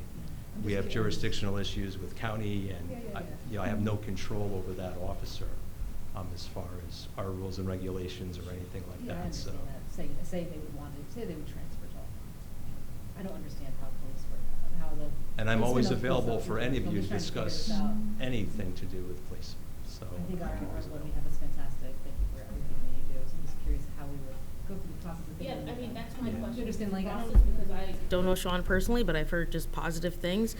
But as far as I know, we're not cloning Sean, so I would want to know, like, what, how much does the school district have in input in terms of like a parent, a student, et cetera? I know you said you'd be open to having a student there, would have in that hire of who is, the SRO, maybe asking those questions that, that are coming up straight, from school themselves. And I don't know if that's something for you to answer later, but I'm just curious about the process more. It takes a very special person to be an SRO. Sure. And not all officers want to be involved with the schools. So that's part of that selection, is their interest, why they want to be there, how they want to help kids. It's pretty taxing, and especially when we're all parents, to be in that role. And again, you're a counselor, which is very different from what the rest of our job is. So that's part of that selection process. So education, training, attitude. We have officers, I think you've met all of ours many times over, Officer Stallmer, Matt Hanslick, Eric Batchelder. You've come to realize who you get. They're the officers that want to be there, that want to help, that really are invested in our kids in the program. So that all plays in there in those interviews. Just like when I select somebody for Crossgates Mall for the retail theft officer down there. That's a very special officer that wants to work in that environment. So I can't give you specifics, but No, that's fine. That's totally, thank you for addressing that. There are actually 3 general criteria in the MOU that I pulled up that in order to be an SRO, you have to meet 3 general criteria. College or degree coursework, because you're in an educational atmosphere. You'll be instructing at the elementary, middle, high school classes. Experience as a police officer and commitment to student well-being. You need to have minimum 2 years experience as a patrol officer, extensive experience with juvenile assignments, experience working with youth, and an interest in student success, juvenile justice, child and adolescent development and psychology. Creating a positive school environment are essential, and successful performance. So candidates should be free of significant disciplinary action. Way to go, Sean. And then training requirements, 40 hours, that's just to a minimum, plus it says that they have to keep up every year with additional training. Actually, Kim, about that, Yes. I think it says it's recommended but not required for the additional training. Mm, Does it say recommended or required? No, shall complete a minimum of 40 hours. Hold on. Okay, yeah, recommended, although Sean already said that he does it. Which is great for him, but I think we should potentially change that to required annual professional development. And we do require that from our department. Okay. They Yeah. must be a certified. Because this was just the MOU from the town, you guys and us, so, yeah. Chief, do the SROs get any DEI training, and if not, would you be open to that kind of training for anybody that we hired as well as Sean? Sean, do you have that training? Okay. I'm always open to training. Obviously, the more training we have, the better. We all do, so. And what I'd like to let the whole board know is that we have had these many discussions, and you're right, you're not privy to all the discussions we've had, but when I asked Chief if we could be more involved with the hiring process, he has been nothing but open to it the entire time. So he's open to having board members be there, and I see this as a partnership. So that's why I wanted to ask you publicly if you, since we have these concerns regarding race relations, if you would be open to DEI training for Absolutely. Sean and if we hire another SRO. Absolutely. Thank you. And then if I could go backwards with a point that you made, part of our Criminal Justice Reform Committee that we had for the police department, based on the governor's recommendation, part of that was the SRO program. And if it was valid, if it was worthwhile to pursue, we did heavily look into that from a committee standpoint, and that committee found highly in favor of continuing the SRO program. That's based on our community. When we look at studies from other areas, we have to be careful where those studies are coming from. And they're not specific to Guilderland, they may be Newark, New Jersey that you're looking at. So again, we have to be very careful with those studies, and I think we always need to apply those studies to what we're doing here, and is it working in Guilderland? Is the outcome that we're getting what we expect? So I'm always available. I think we've chatted before on the SRO program. I know when we did the MOU, students were a part of that MOU that we came up with. They had their input in, along with DAs and police officers and administrators. There's a lot of parties and stakeholders that looked at that MOU. And I know students were a part of that. So I don't know if we want to call that formal or not, but that has been looked at by our student body. But again, I'm always interested in what people have that are the users of our services and what that outcome is. So I'll take any other questions, or I can sit down, so whatever. I have more for you. Go ahead. Sorry. So to Nathan's point, and also Every Town for School Safety actually doesn't recommend school resource officers because of the concern for marginalized students and students with disabilities. What do you say to that? What is your response to that? Do you know me at all? No. Some of the board do. I'm about as transparent and open as you can get. My door is always open. I'm always asking the board, I did yesterday, what are the concerns of the students? Please come to me with those racial issues or whatever they are, so we can meet and figure out how to address them. It's all about communication and understanding one another before we can get ahead of that curve. So if we don't hear about it, or nobody's really coming forward, or I can't get it in writing, which I always ask for, how can we address it? So we're always eager to look into whatever those concerns are. And I bet if you reached out to your students, I'd like to see who those students are, not for my own personal knowledge, but to address how we can help them to bridge that gap between police, the school, students, the community that we all try to do right now. I don't know if I answered your question, but that's... I think you did, thank you. You know, Schenectady recently debated the school resource officer issue and had many hours of public comment. And a lot of it was more mixed than the public comment that comes out tonight. I don't know if you had a chance to look at any of it. I have, and I've talked to many teachers in the Schenectady School District, and hear what's going on in their schools over the last couple of years, too. This is not unique to Guilderland. I'm always aware of what goes on in the bigger world, country, but I try to bring it back to Guilderland because that's what we're really focusing on. One of the things that I'm hearing tonight, though, is an SRO is never going to stop a shooting in a school. Does that make sense? Because the size of the buildings are not going to be there, but what we're bringing to the school is a trained police officer who understands how to respond to an incident, who's highly trained in dealing with if it happens to be a weapon, but they also have the ability to reach out to the outside, to the police department, to get additional resources and help when they need that. The school shooting that we saw was a total collapse of the whole system, where we had a bunch of kids that were killed while the police were waiting outside and never did what they were supposed to do. And that is something that's being held as a standard right now against police, and anybody in our field knows that we failed miserably that day. So that SRO is in the school. They have the contact with the kids. They're getting the information prior to the event sometimes. That's how we stop incidents from happening, is before they happen. Once they're going on, it's really too late. We're going to now respond and try to minimize the damage. So those relationships are huge. And without speaking to specific cases tonight, I can tell you in our town, they've been effective over the years. And I know one of those incidents stopped the mass shooting in our school, and that was about 2 decades ago. That's the other thing. We are not, as the board, privy to all of the threats that have been investigated. We're not. I'm not even, okay? But there are threats that are investigated that don't make it to our ears. And how do we measure those? How do we measure or keep track of the ones that were thwarted, that were stopped by the investigations? And what we have with the board is something I believe that's really special. We have a dialogue that goes on almost daily.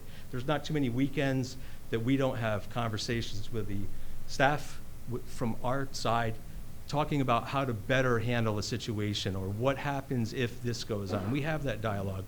This school has done an outstanding job at one point of entry, locks, doors, training our staff to respond to a situation, active shooter training. All of those things together are all tools that we've had and use that make our schools safer. An SRO is just another tool. It's just having another part to that puzzle that we've worked so hard on all these years to make our schools safer. Most of us can go back to when you could walk into a school. There was no locked doors. You could walk into your kid's classroom. I'm going back 20, 25 years ago. That's all changed. There's one point of entry. Doors are locked. Safety procedures are followed. We have lockdown, shelter in place, lockout procedures that we follow. So we've come so far in this world that we live in. And again, we're just asking for a little more help with the SRO. Sean's done over 700 different incidents last year. That's a pretty amazing number. That's 1 or 2 a day of things that he's handling. It might be just escorting a student down a hallway, or it could be actually dealing with somebody with a weapon or whatever. So he's utilized a lot. Another one would help us continue that program. And again, in the middle school, that's a key part to start this. So if we go with our policies, our manuals, we follow the rules, we do what we're trained to do, I think we're going to be all right. And if there's an issue, it sounds like you're open to discussing it. Like if we hire an SRO and then there are racial concerns or students are uncomfortable, are we left in the lurch, or is it something we can come to you and discuss? Absolutely come to us. We do routinely. That's kind of a normal thing that we have with, and again, I'd like to reassure the students that as adults, we were kids once too, but we're trying our very best to make the schools safe. I have children in those schools as well, and I worry about the same concerns that I'm hearing up here. So we're doing the very best that we can. I think we can do a little better, but we have a very interesting world right now as well. So.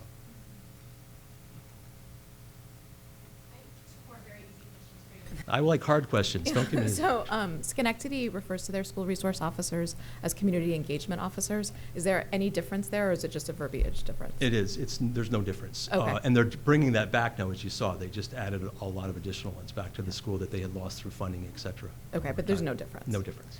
And then my second question is, I know some school districts, their school resource officers are in uniform. I don't know if your thoughts are on that. So there's many different trains of thought on that. And to go to the SRO point about having an officer in a school, that is a deterrent in itself. When we look at hardening targets to make sure they stay safe, having a police officer or somebody trained in any building is a positive. As far as the uniform goes, I think it should be in a uniform. If we put them in regular clothes, nobody really sees what that is. I think there's a reason we have that officer in that school. As you know, with Sean, his uniform is much softer than mine. But still, it's a police uniform to give that comfort and that visual clue that that is a police officer in this school. And that's why we mark units in the fire lanes and stuff, so that you see that. It's a deterrent. It's a clue that you see that police car. So it can go either way. That's a discussion that we have with the board often, is what that uniform should be. And right now, we currently believe it should be a uniform. This is maybe more for Sean, but for our students, when there's a mental health crisis and it requires a medical transport in schools, often officers are respond and kind of manage that situation, and that I don't know, unless people have been in that scenario with students, realize the role that police officers play when a student needs a medical transport due to a mental health concern. And I was wondering if you're able to support, if that's part of your role, if you're able to do that. If a student has to be transported due to a mental health crisis, safety to themselves or to others, are you, as a familiar face, are you one of the people that respond in that scenario before transport with students? I respond to everything at the school, whether it's something small to a mental health crisis or a medical emergency, right? I have connection, I use my radio to connect with my dispatch to get everybody there that needs the help, right? We as a school do have social workers that can help with the mental health part of it, right? And they can do an assessment if that person needs to be transferred to somewhere to seek more help, right? So when it comes to the officer, it's able to be you, the familiar face for the student at that time of crisis? Yes, I'm able to kind of talk to them, and they say, okay, I'll talk to you, or I don't want anybody else in this room, I want Officer Sean. So I'll sit there, and if it takes 20 minutes, 50 minutes, an hour, I'm there talking to them, and then they go back. But great. That answers your question. Thank you.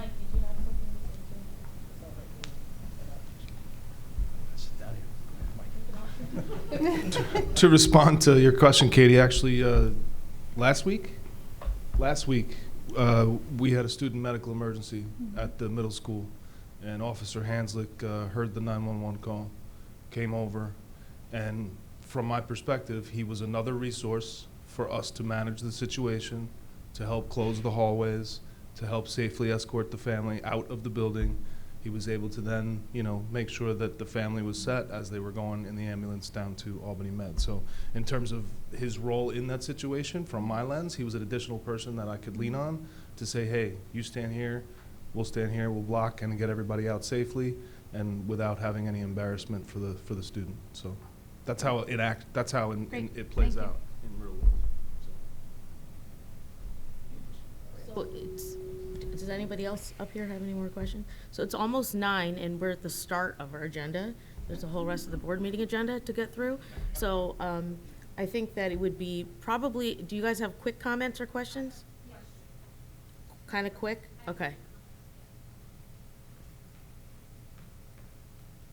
So first, I'd like to say how ironic it is that we're discussing studies after completely disregarding studies. Last time I was here in May, but that's besides the point because we chose what was best for this district. So this is a simple yes or no question. Have these marginalized students that we keep discussing in these studies come to this board, because it's an open discussion, and raise issues with our current SRO program, yes or no? Head nods. I've been watching all the board meetings. I'm going, have they come to the principals? No. Have they come to you? Right now, I obviously don't know personally, but from what we've seen in other parts of our district, I don't see how that's relevant right now to our district and our situation. Okay, last question, and then we'll move on. I actually have some answers to some of your questions, Mr. Saburin. First, I do think having another resource officer at the middle school will benefit the high school because our resource officer will be spread not as wide at the middle school. We'll have one there, so he will be more help here. 2, I understand that this could be a potentially scary situation for minorities, but my question is, what about the minorities who are becoming victims of some violent attacks at this school? That's also a problem, and they don't feel safe. I think that's something we also need to recognize. Okay, so I think, last one, Savannah. the minority student here. I'd like to speak on behalf of those who are sort of apprehensive about the new SRO, and I think I'd like to circle back to Mr. Soberin's point. There's like the whole image of a police officer could be really intimidating to a student who has either is currently living or has previously lived in an area where they've had to sort of, for lack of a better word, hide or like try to avoid the police. And I think that's a question of like when they're walking to school and they see Officer Ralston and like what he's wearing, because like I think it looks a lot like what police wear in their everyday like on their everyday duties. And I just think that like that could be a concern for individuals who are living in those situations, and also minority students. Personally, I don't feel uncomfortable having a resource for safety. I think it's honestly better for all of us, but I think we should take into consideration like those opinions that parents and students can have. And also, I think someone mentioned the Everytown statistic, and I don't think we should disregard that, because Everytown is like one of the most moderate gun control organizations, and they are really dedicated to helping the gun violence crisis. And if they have stated that SROs are not effective and are not in order for the gun violence issue, I think that we should probably take into consideration that. Thank you. Thank you, Savannah. So I think this is a start of a bigger discussion. I know that this is the first time it's been at a board agenda. So I will leave this first open to the district to reach out to the students to get some feedback directly, to hear from middle school and high school students. I know we've done this before for different topics, to hear about the SRO program and then safety in general. But before we move on to the next topic, I just want to kind of disentangle the issue of what happened with the lockdown drill and the SRO piece, because they're somewhat related, but they're not fully related. And so I just want to make a point that I know a lot of us have received emails from parents, from teachers, and have heard from students. And I don't think this discussion is really over. I know I myself I'm just disappointed with how it was handled. And I know that we've all piled on and told the administration this in the past 24 hours. And so I don't think it's a topic that's, that we're just going to move on from. I'm hoping that there's a path forward and we can learn from it. But I just wanted to acknowledge that first, because so many of us have so many people have reached out to all of us about it. And then also because it is related to this, but not fully related to the SRO conversation. But I think the SRO conversation is going to continue a bit. Blanca? What were you hoping for from us? Were you hoping that we would vote tonight, that we would vote later? Is there going to be a program vote? report. There was no expectation for any voting tonight. I think this was, the opportunity to bring the topic to the board and the community, and to have this conversation and to have questions raised and, additional information to be gathered. So I think that's where we are at this point.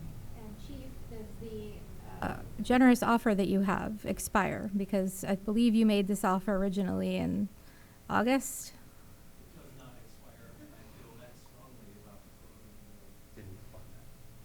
Thanks. Until we can get the board to and started today, and I offered 3 months ago to start the program. So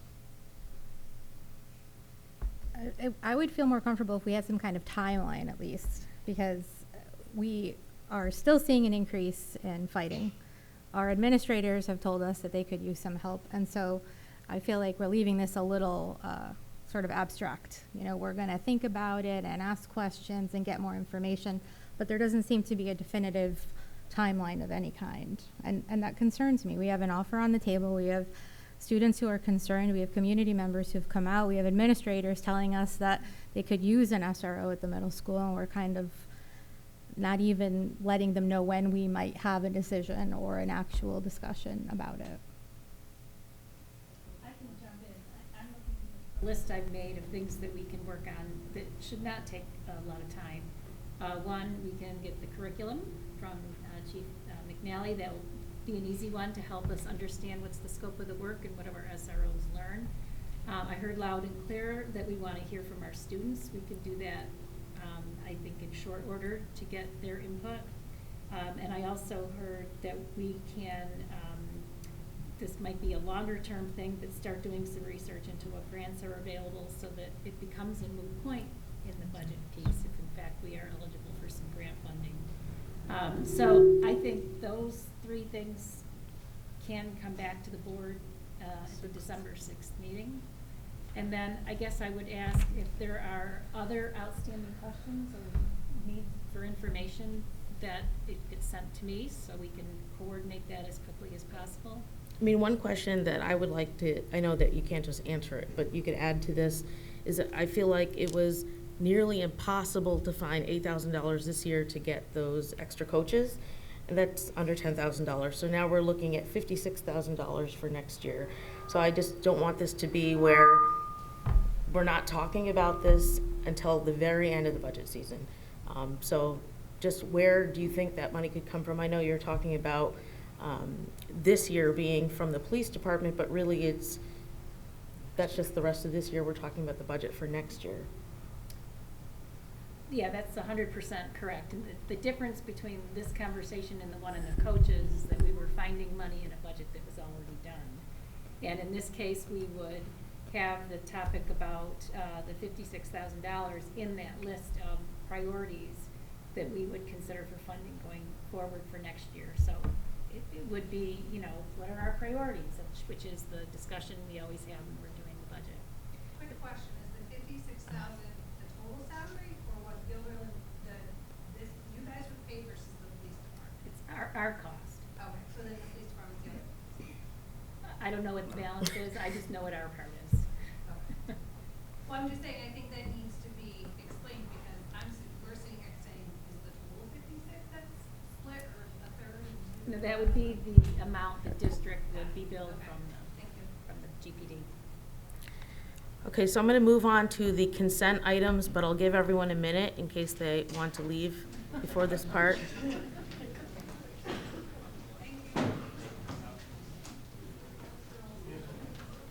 It's 9 o'clock. We actually, last meeting, we were under an hour, so this balances. It's important, though.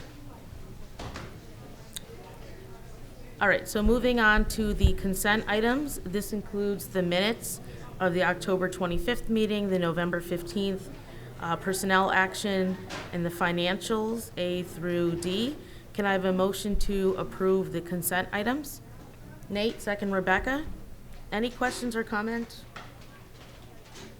All in favor? Aye. Passes 9-0. Next, information items, curriculum and instruction. I'll turn it over to Rachel. Good evening. I have a few individuals to recognize this evening. First, I'd like to recognize Kimberly Kern, who received the James E. Weaver Recognition Award this past weekend at the New York State TESOL Conference in White Plains. And here's some words from her nomination.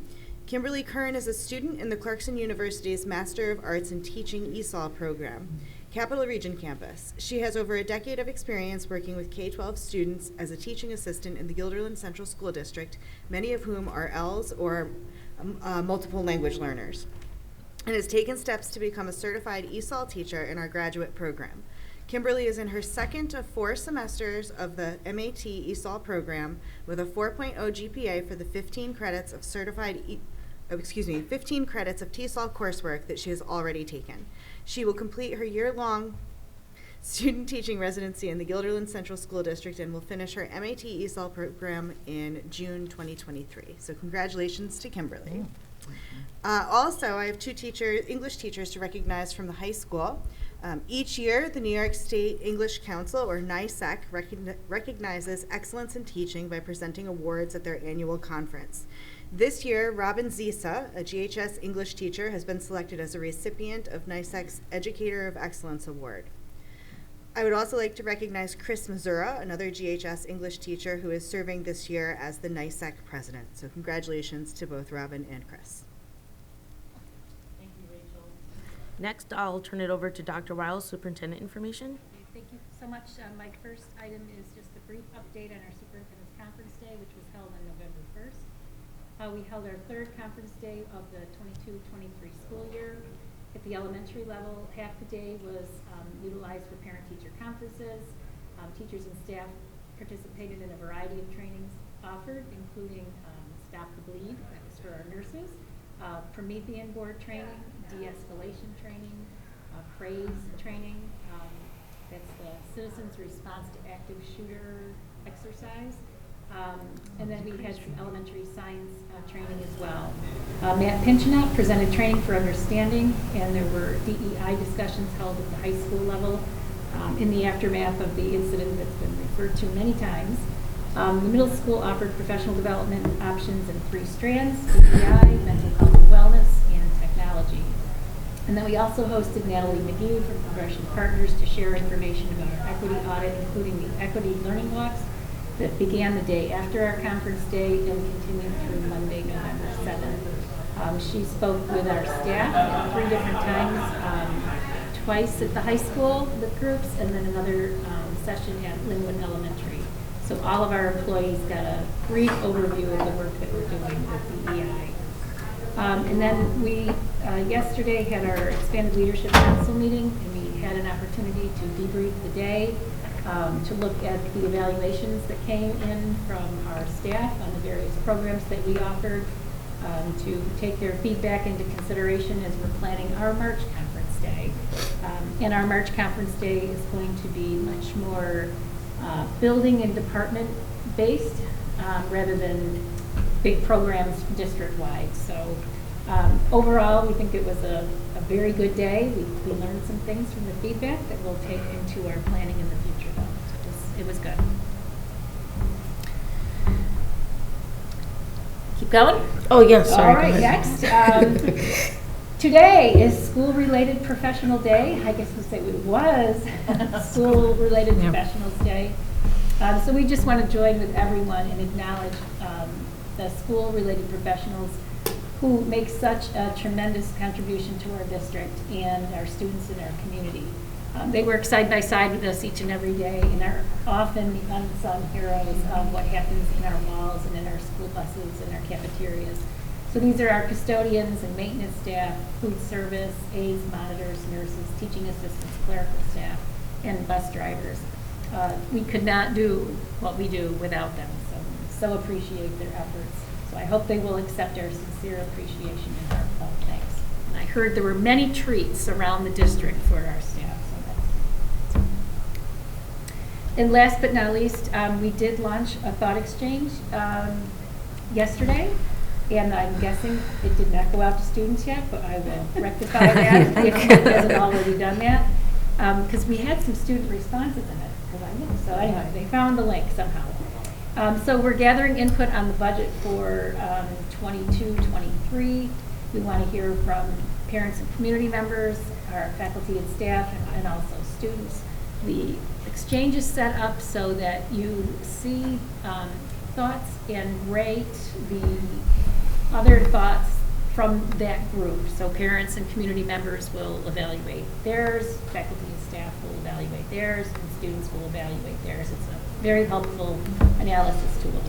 And it's going to be open for several days till 5 o'clock on the day before Thanksgiving, November 23rd. So I encourage everyone to go in multiple times, look at new thoughts, and rate them and add new ones that come to mind. And that's it. Okay, thank you, Dr. Wiles. Next, we have board president information. We have a set of policies A through G. Nate or anybody else on that committee have any comments they want to make for us to look at specifically? No, I mean, I think it's pretty self-explanatory. Most of the musical instrument one is recommendations from the musical department, and admission of non-resident students, some recommendations from the admin level, and the rest of them are pretty straightforward.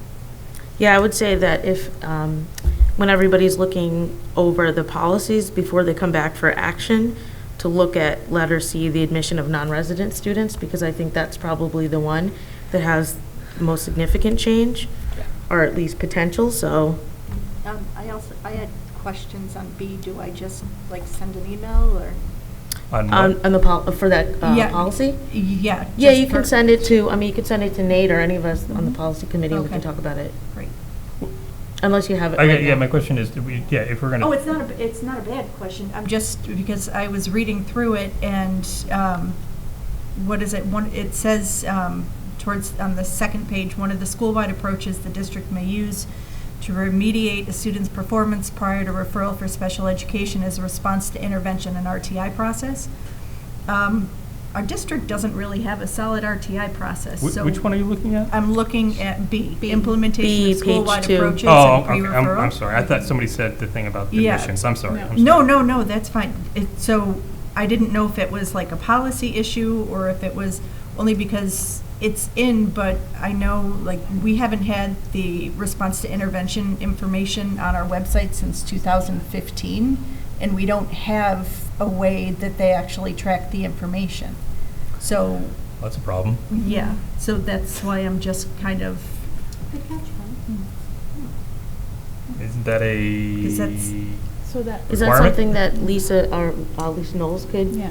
give us feedback on? I Because, will take a look at it. Okay. And come in and I can look at that. all right, thank you. Thanks. Next, we'll move on to action items. First is school business. Neil?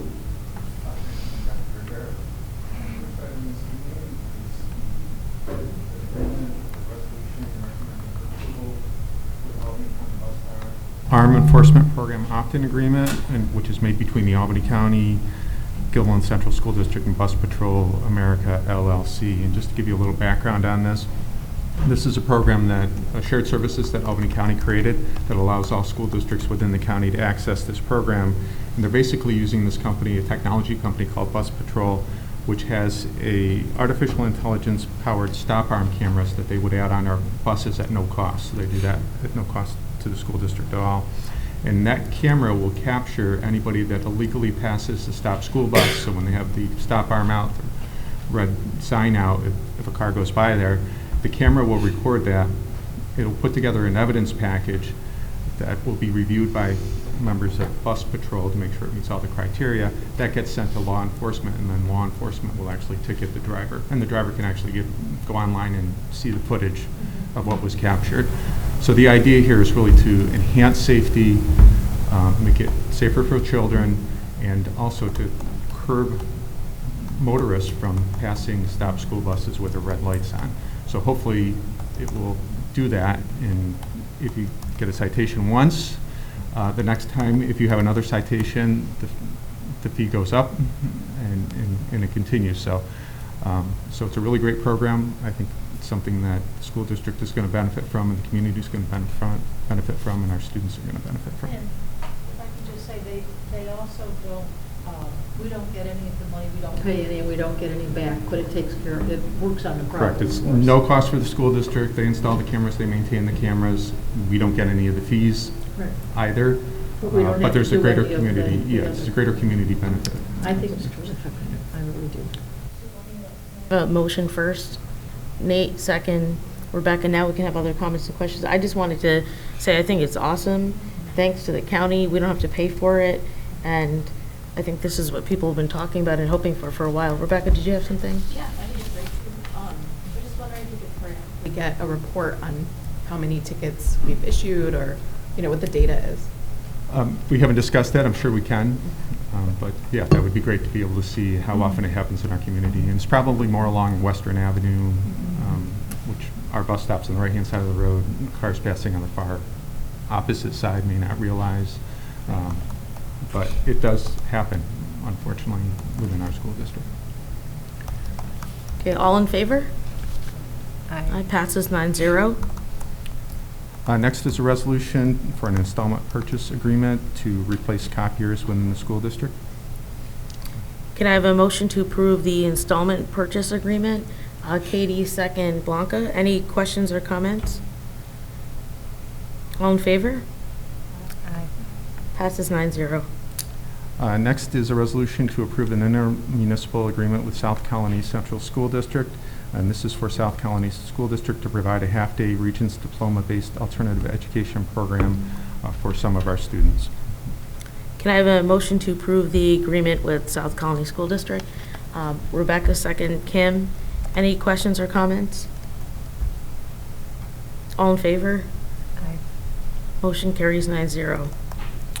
Next is a resolution to approve the application for refund of real property taxes for the 2022-2023 school year as recommended by the Albany County Director of Real Property Tax Services. Can I have a motion to approve the application for refund of real property taxes? Kelly, second. Nate, any questions or comments? All in favor? Aye. Passes 9-0. And then finally this evening we have a resolution to declare surplus obsolete items and put those up for sale. Can I have a motion to approve the declaration of surplus obsolete property? Rebecca, second. Gloria, any questions or comments? All in favor? Aye. Passes 9-0. Great, thank you, Neil. Next, we'll move on to Superintendent Action. Dr. Wiles? Thank you. I have several, 6 to be accurate. Co-curricular club approvals, 2 at the high school, the Empowering Club with Mr. Ball, and the Aviation Club with Mr. Foro.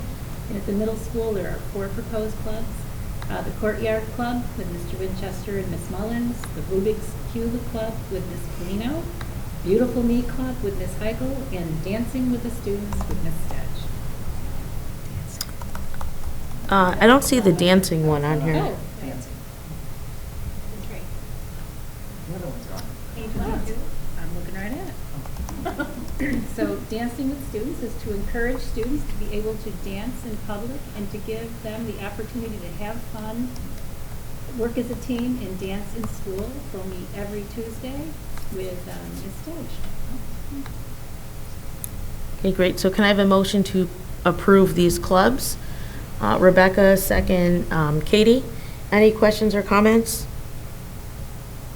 It's pretty cool to see all the clubs being formed by the students. All in favor? Yes, exactly. Aye. All in favor? Passes 9-0. Thank you, Dr. Wiles. Next, we'll move on to board committee reports. We'll start with communications. Okay, we met on November 9th. I'll make it a little quick because Dr. Wiles covered the first thing, which was the thought exchange. We had to change the dates on that. We did talk about at the end to remind the people that if you didn't put something in the thought exchange, you could still come to the board meetings.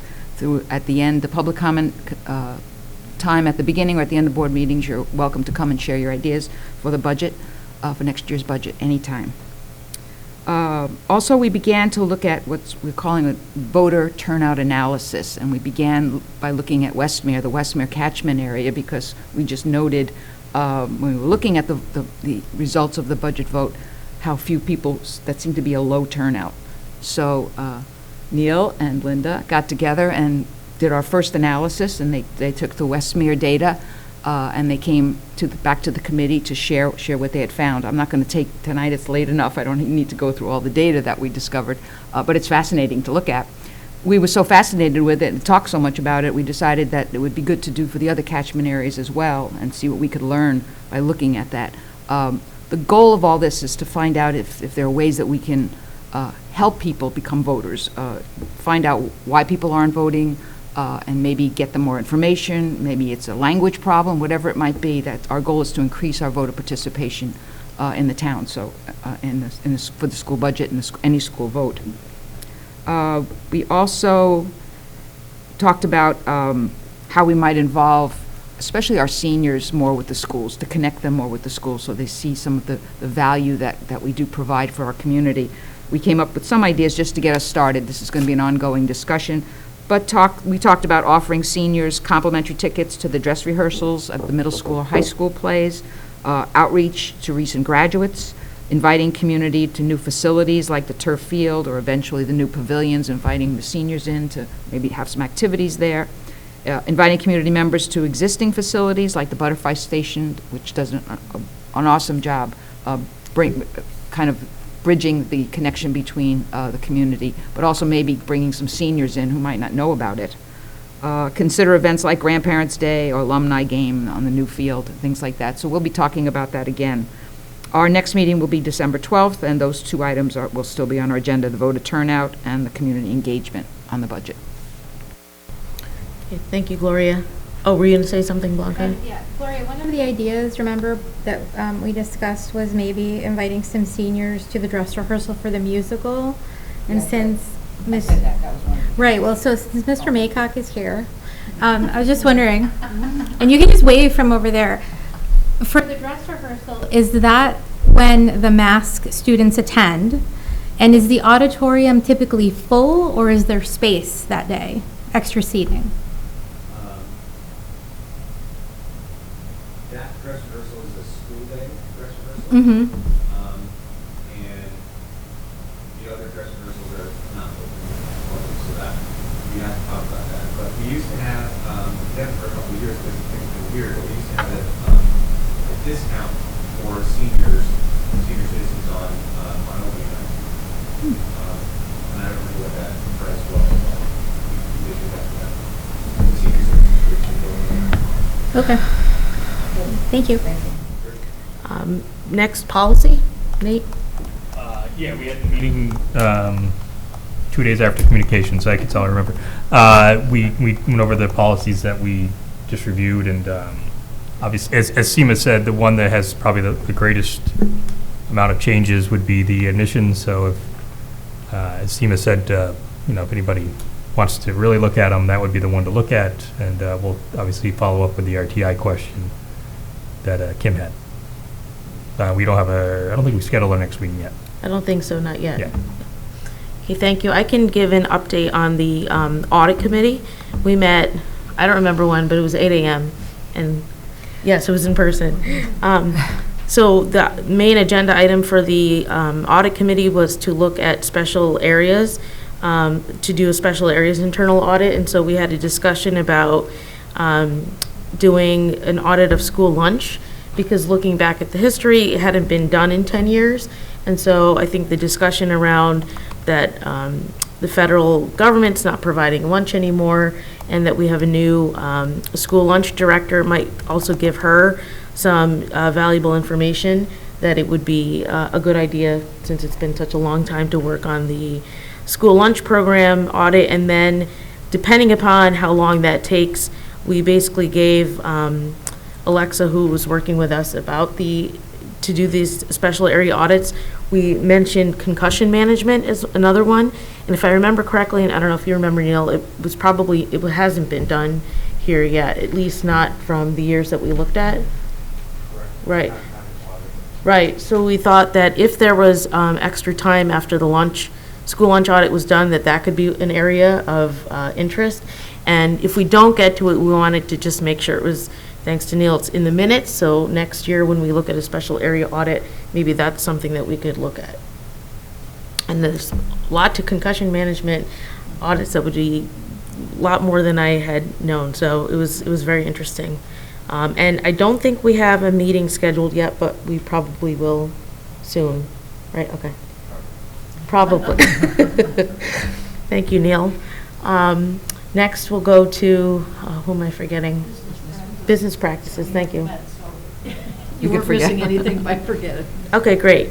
Thanks. And then we have DEI. Yeah, no, we meet tomorrow. Yeah. There's a meeting tomorrow. I think it's 7 p.m., right? And there's another committee, isn't there? I don't think so. No. It's okay, that's all. Sorry. All right, let me go back to the agenda. I'll go back to public comment number 2. Linda, are there any other public comments? Oh, okay. Should I check my email?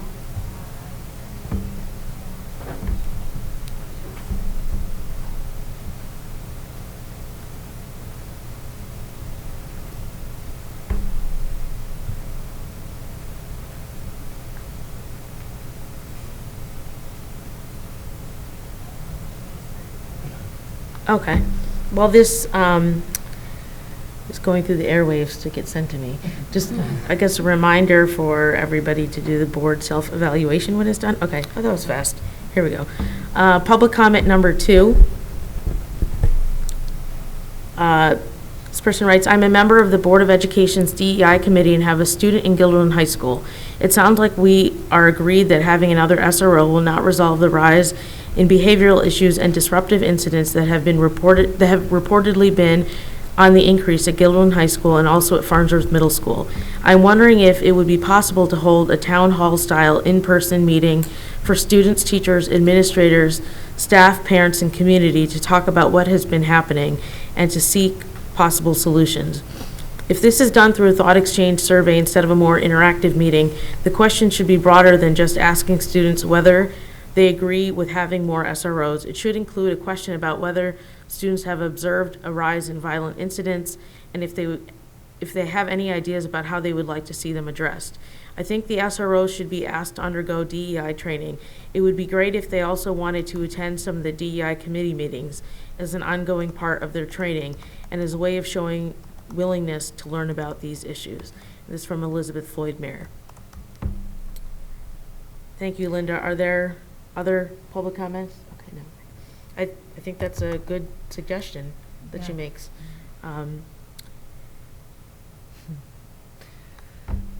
Other questions, comments, board issues, ideas, and sharing?